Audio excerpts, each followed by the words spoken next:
What is going on? You know who it is. You know what it is. All right, you guys, peep gang. It's your boy Town Biz. All right. So, if you think this current beef with Jaylen Brown and Stephen A. Smith has just started, it goes really as far back as 2024 after Jaylen Brown was mysteriously left off the Olympic team. And Stephen A. Smith, every once in a while, has said things about Jaylen Brown. And Jaylen Brown has challenged Stephen A. Smith, like, okay, well, who are your sources?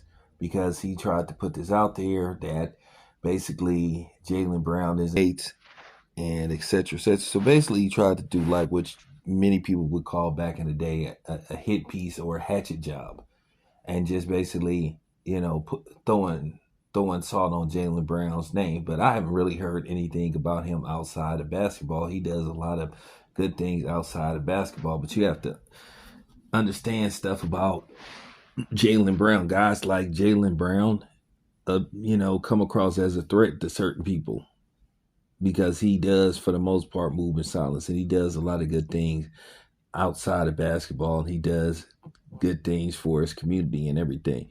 To sum it up, to where everybody can understand, a lot of people don't like him because he's considered what you call a little too militant, or quote unquote that ridiculous term, too pro black, which I wouldn't understand and have never understood. Are you supposed to be anti black and you happen to be black?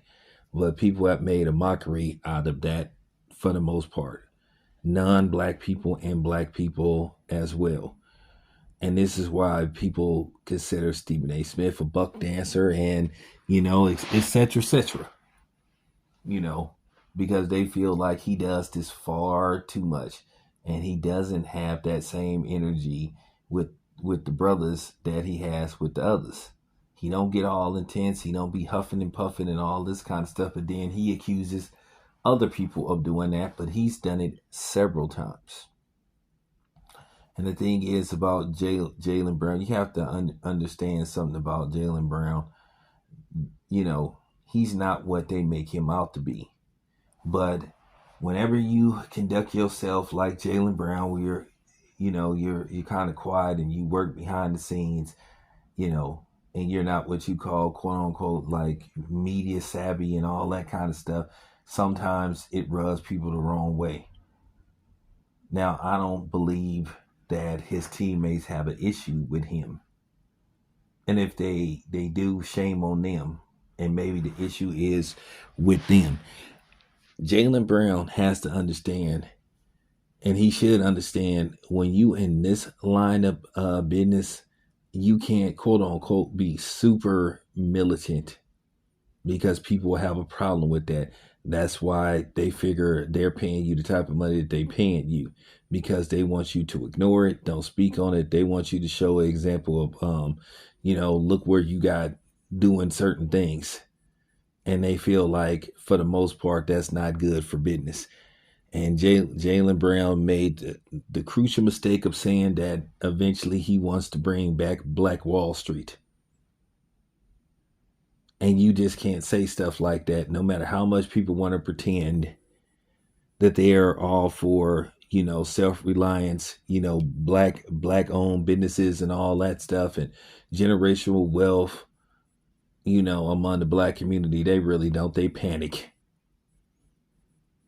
Anytime we come with something, a creative idea, and they feel like it can generate millions, possibly billions, then here comes some entity talking about, hey, let us take it off your hands, let us buy it from you. And then if you refuse to sell for some reason, you mysteriously, mysteriously start getting your name dragged through the mud, or you start hearing about certain things popping up, basically to cloud people's judgment about you, that type of stuff. They don't literally try to, take your life or kill you, quote unquote, but they try to kill your character, which to a certain degree can be can be worse to a certain degree than rather you just being deleted off the planet.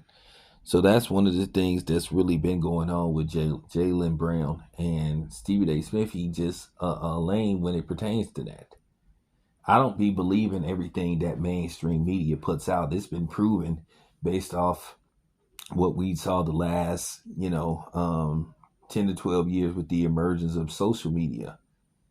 They have shown that they can challenge mainstream media because when you have one source of information back in the day as you had no choice but to believe for the most part what they were telling you. But as you saw the emergence of social media and how it evolved to where people could provide you with information just as accurate as mainstream media, if not more, and that's why to a certain degree, mainstream media don't like social media. But the funny thing is you're starting to see a reverse of mainstream media relying on social media for intel, information, etc., etc.